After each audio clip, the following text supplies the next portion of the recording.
Senhor presidente, senador Darcy Soares, senhoras e senhores senadores, senhores ouvintes da Rádio Senado, senhores telespectadores da TV Senado, senhoras e senhores que nos honram com a sua presença neste plenário.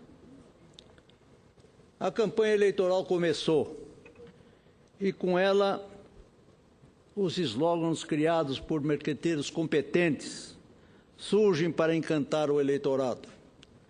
Aspas, mais mudança, mais futuro. Aspas, a nova política. Aspas, bem-vindo a um novo jeito de governar. Aspas, muda Brasil. Aspas, não vamos desistir do Brasil. Aspas, o povo acordou por mais direitos. Aspas, seguir mudando. Enfim, uma série de frases e efeitos que carregam, em sua maioria, a semântica da necessidade de o país sentir outros ventos, inclusive nas proferidas pela candidata governista. Em seu próprio programa de governo está expresso que abre aspas, preciso inaugurar um novo ciclo de mudanças para superar problemas estruturais e seculares que ainda impedem o desenvolvimento do país. Ou seja, senhores senadores, o próprio PT reconhece que deixou por fazer muita coisa ao longo dos últimos 12 anos.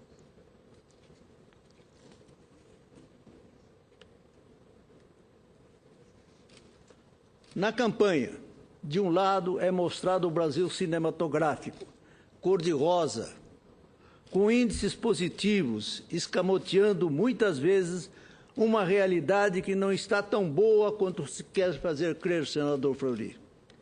De outro lado, radiografa-se o Brasil cinza, com índices negativos tanto na economia quanto na área social. Na cabeça do cidadão, que tem no horário eleitoral uma das principais fontes de informação para decidir o seu voto, fica o grande ponto de interrogação. Quem está falando a verdade? Imagino que alguns pensem, realmente pude comprar um carro, financiado a perder de vista e com juros. Mas antes eu não conseguia me dar ao luxo nem de sonhar em tê-lo. Por outro lado, senador Darcy Soares, continuo sem atendimento médico digno para minha família. Estou vendo o preço dos alimentos aumentar paulatinamente. Tenho medo da violência, conforme Vossa Excelência acaba de ressaltar com tanta propriedade, senhor senador presidente Darcy Soares. Medo de perder meu emprego e a minha volta ao convívio com as várias pessoas desempregadas. No frigir dos ovos, para muitos eleitores ainda está instalada a dúvida, mesmo que estejamos a pouco mais de um mês da eleição. Por isso, a melhor alternativa é realmente buscar informações fidedignas, corretas e reais, diferentes daquelas exibidas com lente multicolor. Isso foi muito bem ressaltado em artigo publicado recentemente na Folha de São Paulo pelo ex-presidente do Banco Central, o senhor Arminio Fraga, sob o título de, aspas, Mitos do PT. O futuro ministro da Fazenda, de Aécio Neves, desconstruiu 7 argumentos do Partido dos Trabalhadores para justificar o baixo desempenho da economia brasileira durante a gestão Dilma, e ainda criticou a retórica agressiva e populista do PT. Para o economista, é preciso melhorar a qualidade do debate político com fatos e dados. Aspas, populismo e mentira são inimigos da democracia, afirmou no artigo. Arminio Fraga foi preciso na sua análise ao destacar que as desculpas da senhora presidente são furadas. trouxe contra-argumentos para justificativas do PT, como a culpa do baixo crescimento é da economia internacional. Ele lembrou que nos governos de Fernando Henrique Cardoso e Lula, o Brasil cresceu a taxas médias muito próximas da América Latina. Já na gestão da senhora presidente, o crescimento projetado ficou em 2%, abaixo do da região, o que demonstra que o problema é de gestão interna e não externa.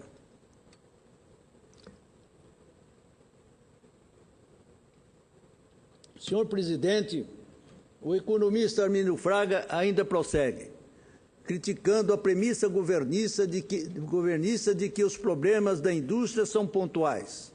Na verdade, não o são. Falta investimento em infraestrutura, que gira em torno de apenas 18% do PIB, quando deveria ser de 24%, conforme meta estabelecida pelo PSDB, o nosso partido, senador Fleury, para ser atingida até 2018. Armínio Fraga citou ainda outro mito, o de que o PSDB vai fazer, entre aspas, um tarifaço. Diz ele, aspas, aqui cabe perguntar, antes de mais nada, que situação é essa e como chegamos nela? Falo do irresponsável represamento dos preços de combustíveis e de energia e da taxa de câmbio. No campo dos combustíveis, sofre a Petrobras asfixiada em seu fluxo de caixa. Sofre o setor do etanol, onde as falências crescem e sofre o meio ambiente, com um absurdo subsídio implícito a combustíveis fósseis, fecha aspas. No setor elétrico, um movimento voluntarista da redução de tarifas saiu pela culatra e vem gerando uma dívida bilionária com as distribuidoras de energia. Por último, a repressão da taxa de câmbio desestimula as exportações, pressiona ainda mais o déficit em contas correntes, hoje de 3,5% do PIB. Fecha aspas.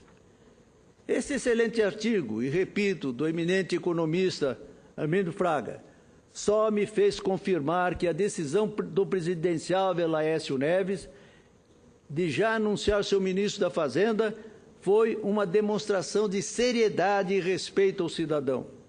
Além disso, provocou os adversários a já indicarem seus possíveis postulantes ao cargo, para que a população tenha com mais clareza o que pretende cada candidato para a economia do país. Senhor presidente e senador Odacir Soares, no primeiro debate entre os presidenciáveis, realizado pela Rede Bandeirantes na semana passada, ficou bem clara a posição de todos os candidatos. Ressaltaram seus radicalismos de esquerda e direita. De um lado, Luciana Genro, do outro, Levi Fidelis, respectivamente. E a oposição mais centrada de Eduardo Jorge, do Partido Verde. Aécio Neves demonstrou segurança em suas posições e abertura ao diálogo. A senhora presidente manteve a estratégia de desfocalizar a realidade nacional. Tanto que Aécio comentou na ocasião, aspas, o sonho de consumo do brasileiro é viver dentro da propaganda eleitoral do PT, onde não há inflação, não há desemprego, o desemprego é pleno. E Marina Silva demonstrou em alguns momentos posições inflexíveis. Senhores senadores, estudo recente do Plano das Nações Unidas para o Desenvolvimento é o mesmo que trata do IDH sobre a América Latina e o Caribe, destacou que houve redução da pobreza no Brasil, mas ressaltou que o maior responsável por isso não foram os programas de transferência de renda, como o Bolsa Família, mas o crescimento econômico.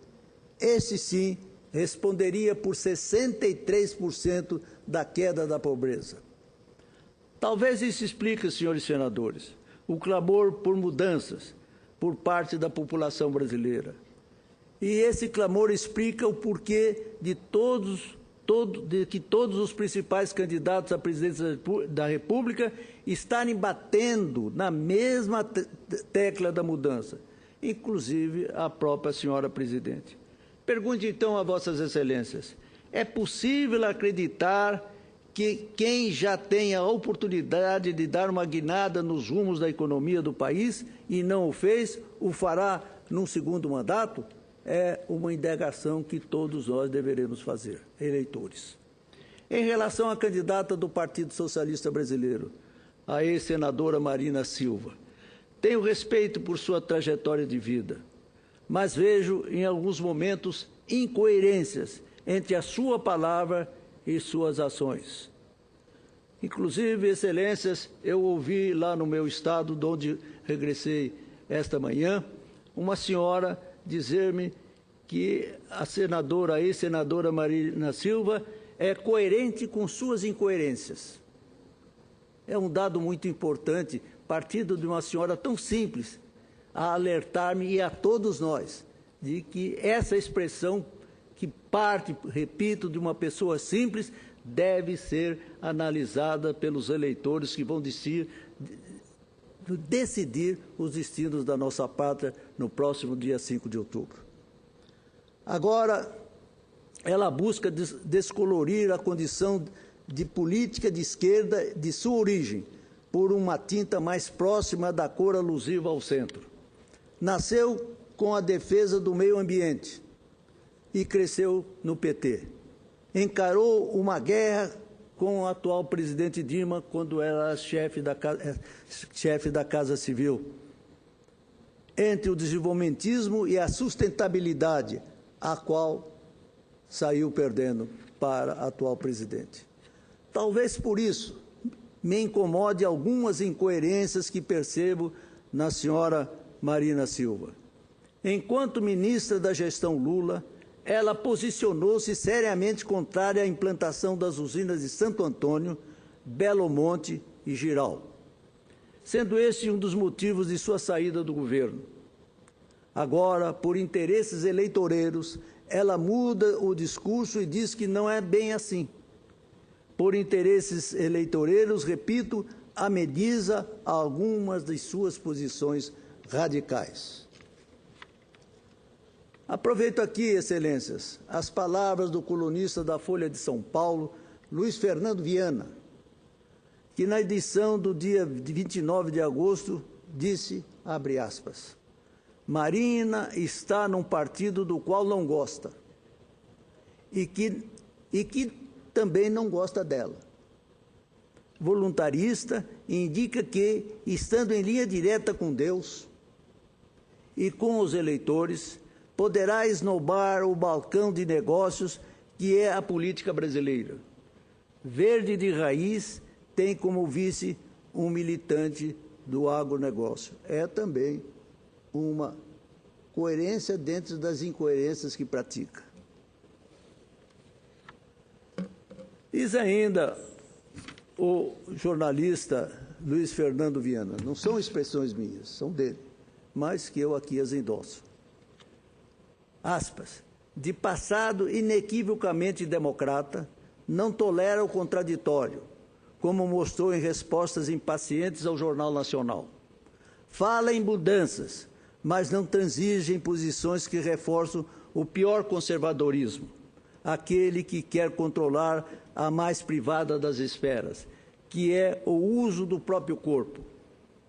Posições relacionadas ao aborto, casamento entre pessoas do mesmo sexo e pesquisas das células tronco. E finaliza o jornalista, aspas, Marina e seus eleitores precisam sair das sombras.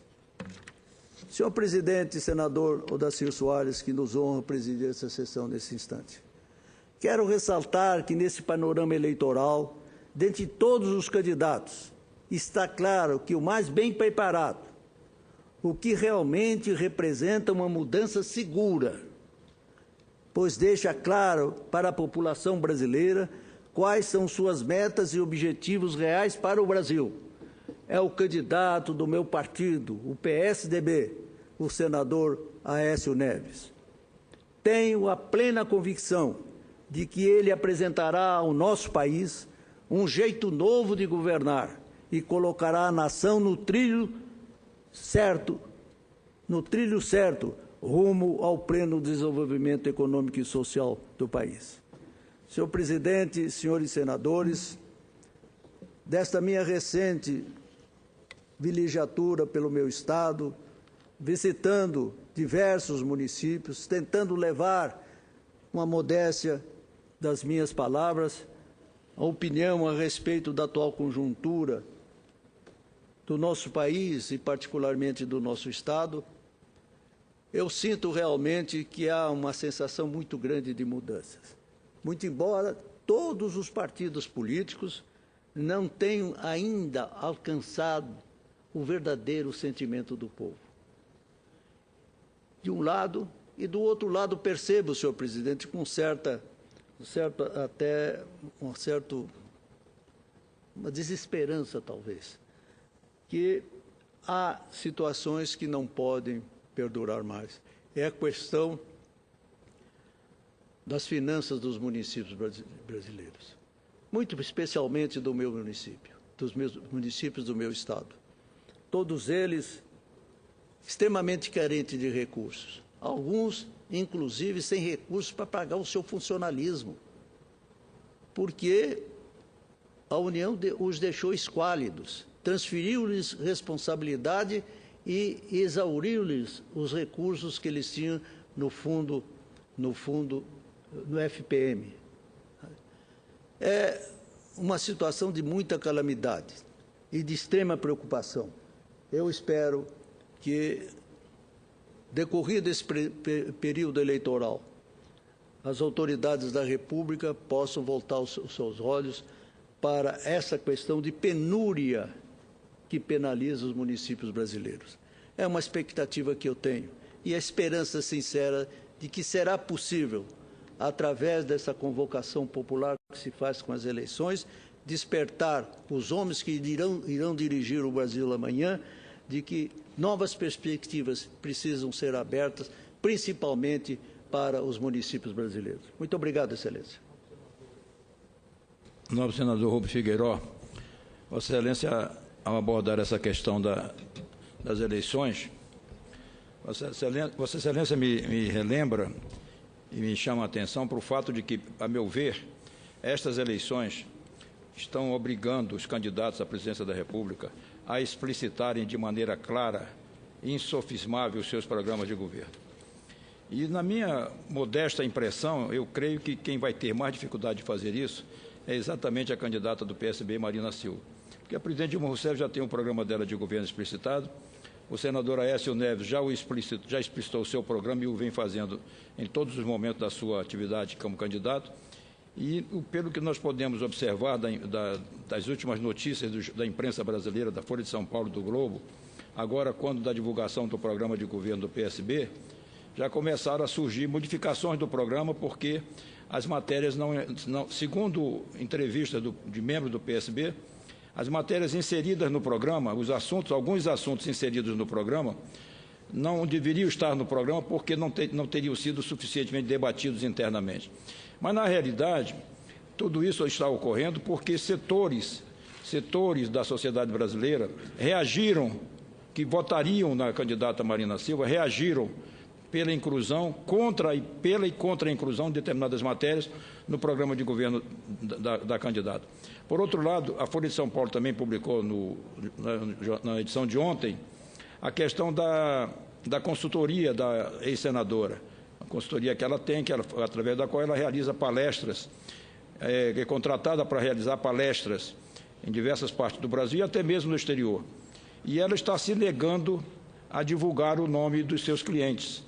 Ora, eu entendo que uma candidata à presidência da República, um candidato a presidente da República, não pode se esconder sob o manto da proibição contratual de se divulgar nome de clientes que, no fundo, estão financiando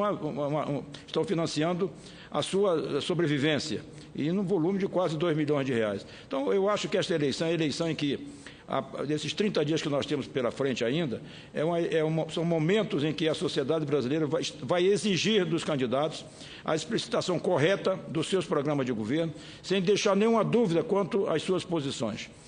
Eu quero, terminando essa minha observação, cumprimentar a Vossa Excelência pela abordagem que faz com a mesma perspicácia, com o mesmo fundamento, com a mesma clareza nas ideias e na formulação das ideias, de modo que Vossa Excelência honra o Senado Federal com a sua passagem por esta casa. Senhor presidente, senador Odacir Soares, eu registro como minhas palavras de Vossa Excelência. Realmente, esta incongruência no programa da senadora Marina Silva representa uma preocupação que toda a população está começando a sentir. E creio que o quadro há de mudar em razão dessas manifestações feitas pelo seu partido e pela própria candidata a presidente. Muito obrigado a Vossa Excelência.